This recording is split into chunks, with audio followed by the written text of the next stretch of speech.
one-stop shop for everything you need to know about what's going on in politics today. I wonder if this is a deal that might need to be like the biscuits in this factory, twice baked. Is there not an opportunity here to win out against the extremes? Tom Harwood, GB News. What are you going to do about it?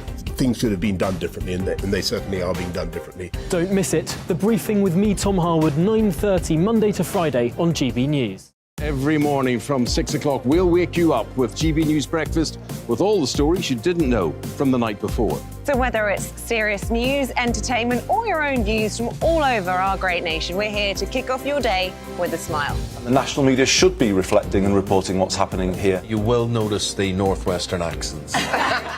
Whether you're with us on TV, radio, or online, every morning, it's breakfast from 6 a.m. Hope you can join us.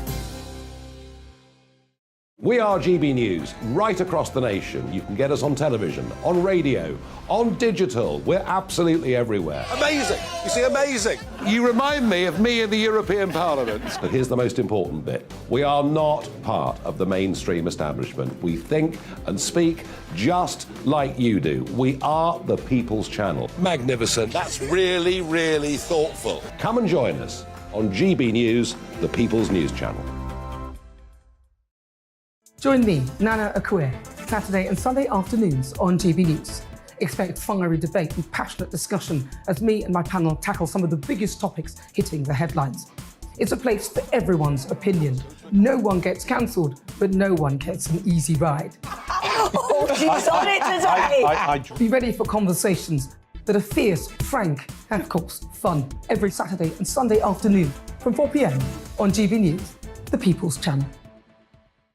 We are GB News, the People's Channel. And right across the United Kingdom. You can find us on Sky Channel 512. Virgin Media Channel 604. Freesat Channel 216. Freeview Channel 236. And YouView Channel 236. You can also take us with you on DAB+ radio. With the GB News app and at the website gbnews.uk. We're absolutely everywhere. Come join us on GB News, the People's Channel, Britain's news channel.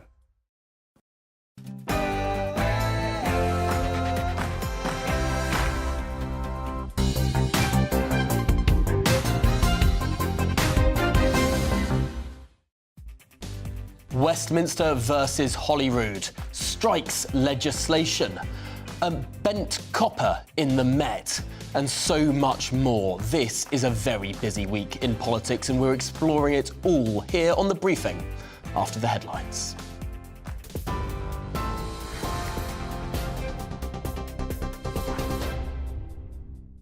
Good morning, it's 9:30. I'm Tamsin Roberts in the GB newsroom. Well, we can start this morning by bringing you some breaking news. A major incident has been declared after a double-decker bus overturned in Somerset. Emergency services are currently at the scene on the A39 Quantock Road after a crash between a double-decker bus and a motorcyclist, and that was around 6 o'clock this morning. So news just in there, a major incident's been declared after a crash involving a double-decker bus and a motorcyclist in Somerset this morning. And we'll bring you more developments on this story as soon as we get it. The Met Police are investigating over 1,000 cases of sexual offences and domestic abuse involving its staff. It comes as Serving Officer PC David Carrick pleaded guilty to 49 offences, including dozens of rapes and sexual offences against women over an 18-year period. Met Police Commissioner Sir Mark Rowley says the force will work to identify and investigate offenders within the police service. New figures show that wages have failed to keep up with soaring prices, more so than at any point since records began. Average pay rose by 6.4% in the previous quarter. However, when taking inflation into account, it means real-term pay dropped by 2.6%. The Office for National Statistics also says the unemployment rate rose by 0.2% to reach 3.7% over the same period. In response, the Chancellor says the labour market remains resilient and the best way to help people's wages go further is to stick to plans to halve inflation this year. MPs have voted in favour of anti-strike laws as unions protest against the legislation. The strikes bill would see workers having to provide minimum levels of service during industrial action. It means bosses would legally be able to fire employees who choose not to work on strike days. Meanwhile, teachers and nurses are planning strike action over the next 2 months as talks with the government over pay have failed to reach a resolution. 90% of National Education Union members in England and Wales have voted in favour of action. Meanwhile, members from the Royal College of Nursing will walk out for 2 days this week, as well as 2 days next month. TV, online and DAB Plus radio, this is GB News. Now it's back to the briefing with Tom Harwood.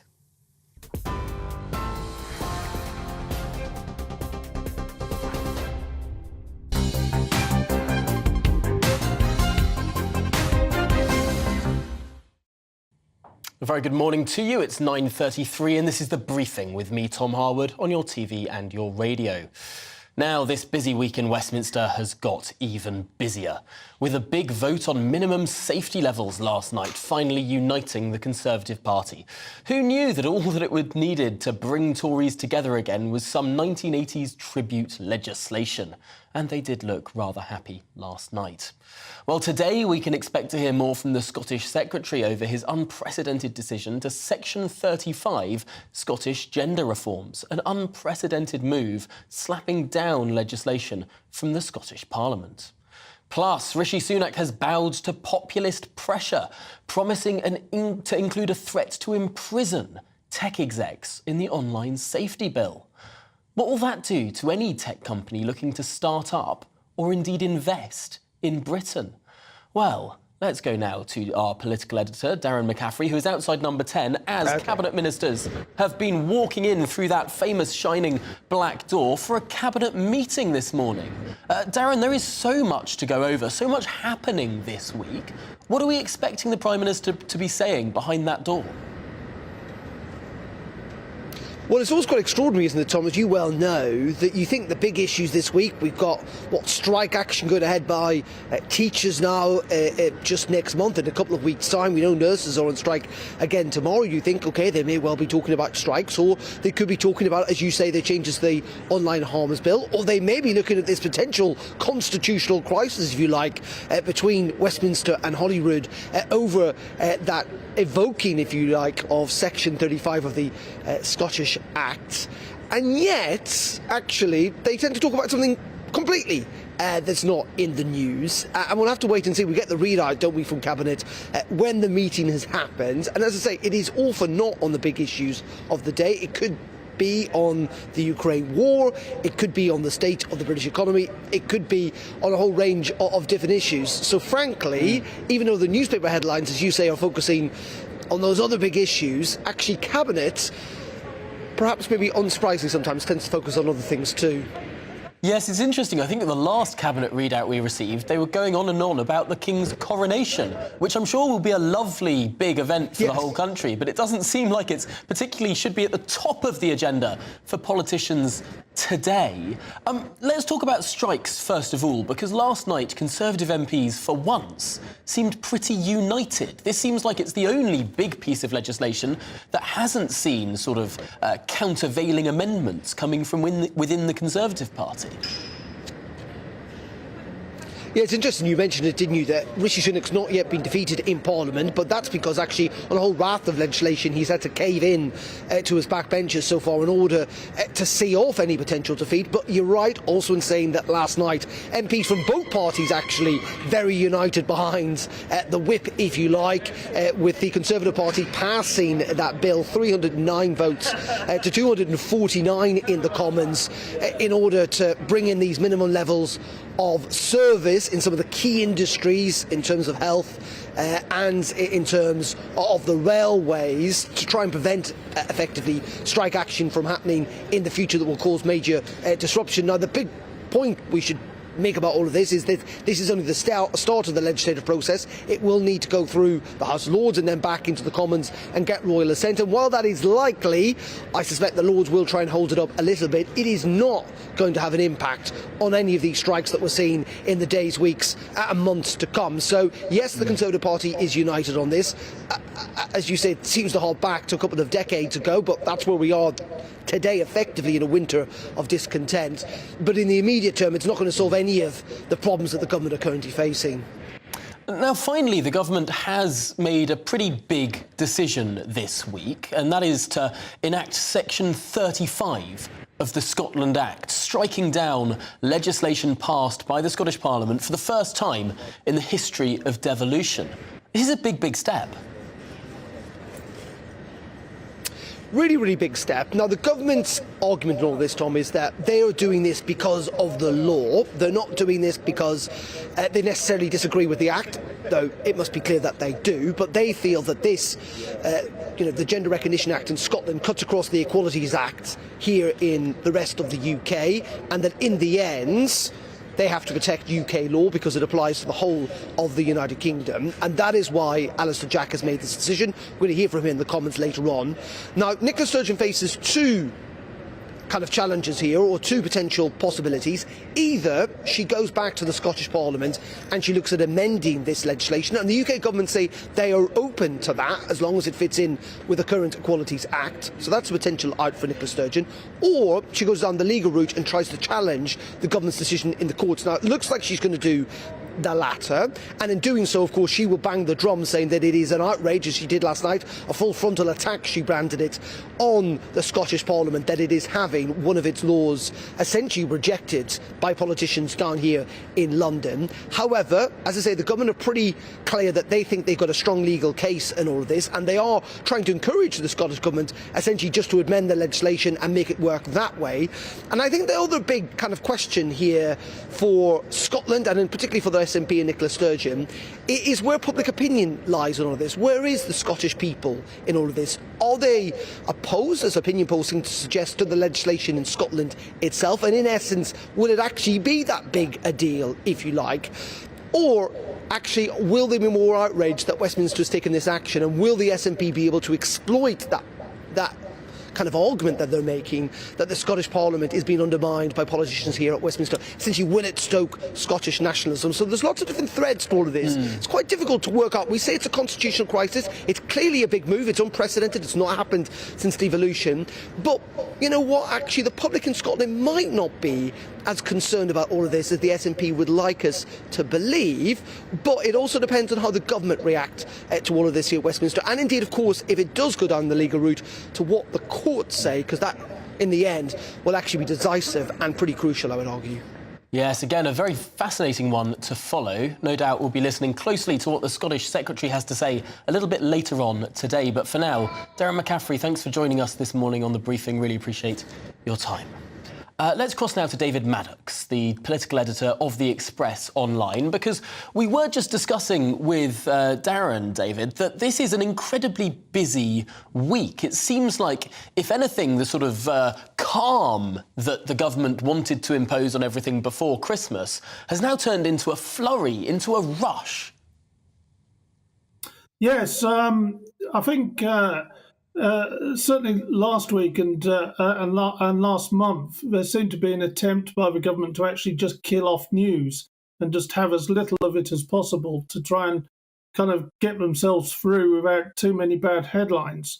Certainly this week, it's all blown up again, and it's obviously what's going on with Scotland and the Gender Recognition Act, what's actually going on with the talks on the Northern Ireland Protocol, which was certainly getting people interested yesterday. And it looks like the government have just narrowly avoided another major rebellion today because the Prime Minister's having to cave in again on the online safety bill.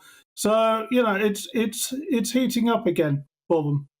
It certainly is, and it's interesting looking at the online safety bill in particular, because this was an amendment that was backed by around 50 Conservative backbenchers wanting to imprison Lock up in prison tech executives who failed in their duty to protect children or vulnerable people online. It's a very nebulous concept, and I wonder if it's at all practicable or reasonable. Clearly, there's concern within the government that such a provision within this legislation would mean no right-thinking tech executive would want to live in Britain, move to Britain, invest in Britain, or start a company in Britain if they could be imprisoned if someone slips through the gaps in their platform. I think you're right, Tom, actually, and I think it's going to damage investment in this country going forward, which is why the government had been resisting it. And I'm actually surprised that they caved in. They should have just eyeballed their backbench rebels. At some point, they're going to have to do that. But, you know, feelings are very strong on online safety, and it's not just about children, which this amendment was about, but, you know, it's about the safety of politicians themselves. They've had years of abuse on social media, and they're fed up with it. And that's really the root cause of an awful lot of this legislation. They feel that their lives are being put in danger, sometimes realistically, sometimes not so. But it's, the atmosphere created by social media has certainly changed things. And if we go back a year, you know, a lot of it was rightly or wrongly linked to the murder of Sir David Amess as well. And and prior to that, Joe Cox. So, you know, feelings are very strong amongst MPs, and actually perhaps understandably so. Although it is remarkable that a murder of a member of parliament that was inspired by, let's be frank about it, radical Islamic terrorism was then talked about as if it was inspired by mean tweets. It is a very peculiar thought process that seemed to have taken place in the aftermath of that assassination. But let's move to one final issue today, because Boris Johnson has signed a book deal. We don't know when the publication date will be, but what do you expect is going to be within this sort of tell-all autobiography? I think it's going to be the most anticipated book since Prince Harry. It's really, it's. I mean, one can only hope that there's some insights into Partygate and what went on in Downing Street, and some of the comings and goings even during the sort of Brexit referendum and all that. My experience of these things is that they're often disappointing, and we don't often really learn what we hoped to learn, and the real kind of juicy gossip gets kind of brushed away somehow. But, you know, Boris is a great writer. He's very flamboyant. So, you know, I suspect there's going to be a lot of people wanting to get a copy of that book when it eventually comes out. All in the context of a great deal of speculation over a potential return of Boris Johnson. We're still seeing the Conservative Party languishing in the low 20s in the polls, well behind it wherever it was under Boris Johnson. Even in Boris Johnson's lowest days, it was higher than where it is today. And we are seeing a great deal of speculation from people around Boris Johnson, saying that perhaps he could return. Does that mean he might hold stuff back from this book? I think that's quite possible, actually. The word in Westminster, which I'm sure you'll have heard as well, Tom, is that Rishi Sunak has till May, and really bad local elections could see an attempt to get Boris back as Prime Minister. I'm not sure that would work, but we'll see. I mean, it's worth noting, as well, as Nadine Dorries regularly points out, when Boris was forced to resign, the Conservatives were only 5 points behind. They're now consistently 20 points behind, whatever they do. At some point, they're going to have to try and close the gap. And if Rishi Sunak can't do it, then they've proven before that they can be pretty ruthless about these things. But of course, he's not going to want to give away any kind of details about his life that's going to undermine that, if that really is his intention. God, it would look very chaotic if there were 3 defenestrations of leaders over the course of one parliament. What an extraordinary time. David Maddox, really appreciate you this morning. Thank you for bringing us all of that on such a wide variety of stories. Well, let's turn now this morning to numerous allegations that have emerged claiming the Mayor of London, Sadiq Khan, made false statements to the London Assembly. Now, dubbed the ULEZ scandal, these claims suggest that the Mayor's office intervened in the ultra-low emission zone consultation process after having received the results in advance, skewing those results and reducing the percentage opposed to the controversial expansion of the zone. Well, GB News has reached out to the Mayor's office for comment, and they have said this: that the real scandal is that toxic air leads to the death of thousands of Londoners every year, which is why the Mayor took the difficult decision to expand the ULEZ London-wide. The Mayor made the decision after considering TfL's full final report on the consultation responses. The consultation was not a referendum. However, TfL made a number of modifications to the scheme following feedback received in the consultation. The statement continued that any suggestion that TfL or the Mayor has sought to influence the results of the ULEZ consultation is simply untrue. Well, let's get to the bottom of it now. I'm joined by Gareth Bacon, the Conservative MP for Orpington, former member of the London Assembly. And Gareth, just let's run through these accusations in detail first. What is the Mayor being accused of specifically? Well, Sadiq Khan has made the battle against air pollution his raison d'etre. It's the thing that he's most proud of. And he's also got a problem because Transport for London suffered financially during the pandemic, and he needs to make up the gap. And I think he's hitting the ultra-low emission zone as a way to do that. And I think it started with there's only one body. The Mayor speaking over you there. We'll try not to have that again. Yeah, so I had enough of that when I was at City Hall, frankly. So it started with the good intentions when it was introduced into central London, and I think nobody disputes that that was a necessary measure. He pushed the boundaries a wee bit when he took it out to the North and South Circular. And then he suddenly decided that he was going to expand it to the whole of Greater London. Now, he was only re-elected in May of 2021. It wasn't in his manifesto to do that. And yet he seems to be rushing through with it. Now, this will generate potentially hundreds of millions of pounds for Transport for London, both in terms of charges and also in terms of fines. And it will impact not just on those people who live in Greater London, but it will also impact on people who are outside Greater London, can't vote. Oh, I believe we're having a little connection problem there with Gareth Bacon. We'll see if we can get that back, because it is interesting. We're talking, of course, about hundreds of millions of pounds potential revenue for TfL. Well, what does that mean in reality? Hundreds of millions of pounds taken away from road users in London. I believe we've got Gareth Bacon back now. Sorry for that interruption. You were saying that this is something that will affect road users, not just those living in London, but of course those travelling to London as well. Yes, indeed, and it would have very big economic consequences, and it will impact on the poorest in society, the people that can't afford simply to change their vehicle.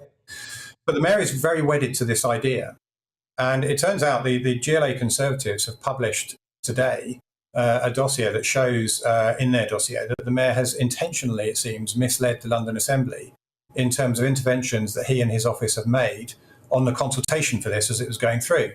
So the Mayor had originally said that if there was overwhelming opposition, he wouldn't proceed with it. And under questioning from Conservative Assembly members while the consultation was running, he denied that he had been given anything on the results or that there had been any plan to try to improve the consultation response in his favour. And it turns out that there were meetings that took place. The GLA Conservatives say they have documents that prove that he was in fact informed and that they came up with some proposals in order to try to skew the consultation back their way, a targeted mailing campaign of people more likely to be approving of the ULEZ, and the suppression of some of the votes that were coming in from people. I think it was Fair Fuel UK was the organisation that was trying to encourage their members to vote, and they were trying to take those figures out. Now, that, if that's true, it is pretty scandalous, because consultations have a legal status, and this looks an awful lot like predetermination. And I think at the very least he's going to have some questions to answer from the Assembly. But I also think this is something that could be referred to the monitoring officer for misconduct in public office, if it's true. It certainly needs to be investigated, because people need to have confidence that their mayor is playing by the rules, that the mayor is observing the Nolan principles, because this suggests that he may not be. Really, really big questions there for the Mayor of London to answer. We'll keep our ear to the ground on this issue. But for now, Gareth Bacon, Conservative MP for Orpington, thank you for joining us on the briefing this morning. Appreciate your time. Thank you, Tom. Now, lastly, but certainly not least this morning, the Metropolitan Police is facing calls for urgent reform after an officer was revealed to be one of Britain's most prolific serial rapists. PC David Carrick pled guilty to 71 sex crimes, including 24 counts of rape over 2 decades when he appeared at London's Southwark Crown Court yesterday. The Metropolitan Police is investigating 1,000 sexual and domestic abuse claims involving around 800 of its officers. The Met Commissioner Mark Rowley has apologised to the victims and vowed to take action to root out sexual abuse in the force. Well, I'm delighted to be joined now by Raquel Rosario Sanchez, an expert in the field of male violence and PhD candidate at the Centre for Gender and Violence Research. Thank you for joining us this morning.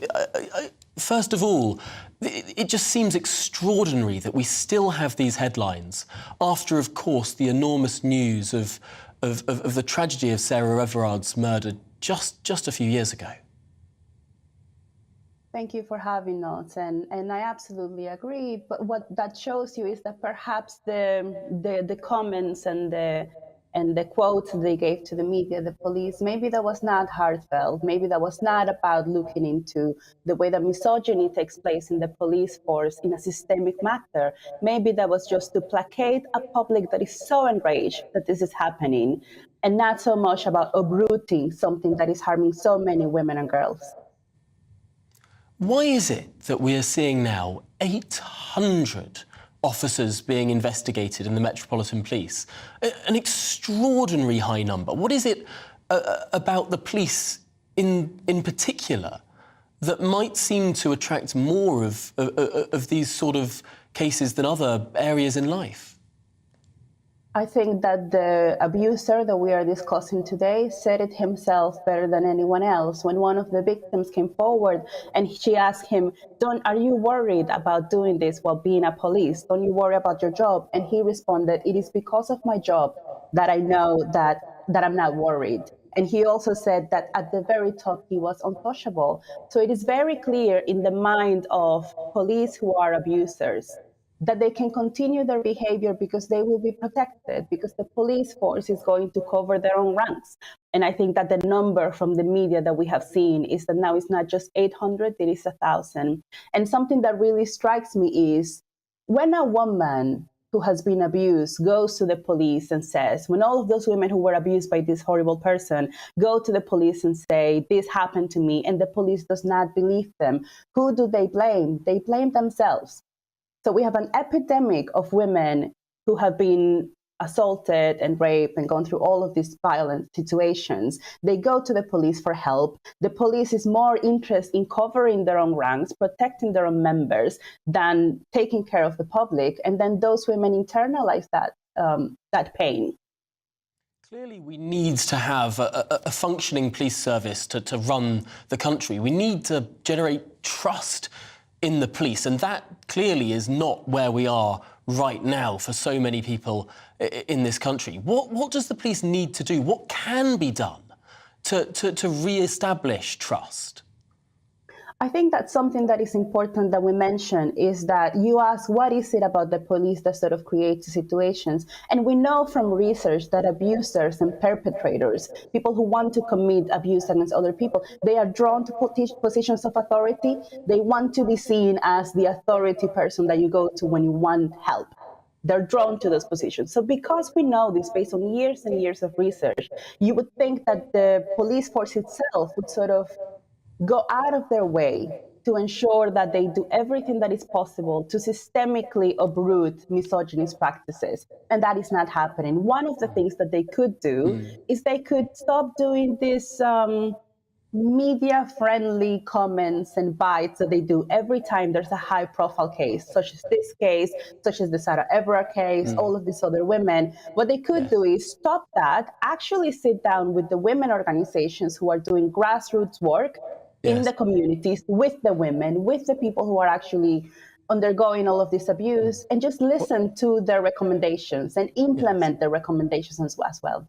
Well, Raquel Rosario Sanchez, thank you so much for that. I'm afraid we've run to the end of the programme, but really appreciate your contribution today. That's it for me from the briefing this morning. Catch me again 9:30 tomorrow morning. Up next, it's Bev Turner Today.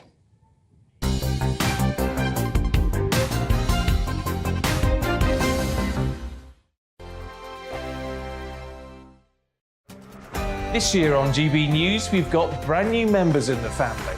Join us. Across the entire United Kingdom, we cover the issues that matter to you. GB News will always stay honest, balanced and fair. We want to hear whatever is on your mind. And we don't talk down to you. The establishment had their chance. Now we're here to represent you. Britain's watching. Come join us on GB News, the People's Channel. Britain's news channel. Monday to Thursday nights on GB News. At 6, it's Dubes & Co. 7 o'clock, Farage. At 8, join Mark Stein. And at 9, Dan Wootton Tonight, followed by Headliners. On TV, radio and online. This is GB News. Join me, Lawrence Fox, on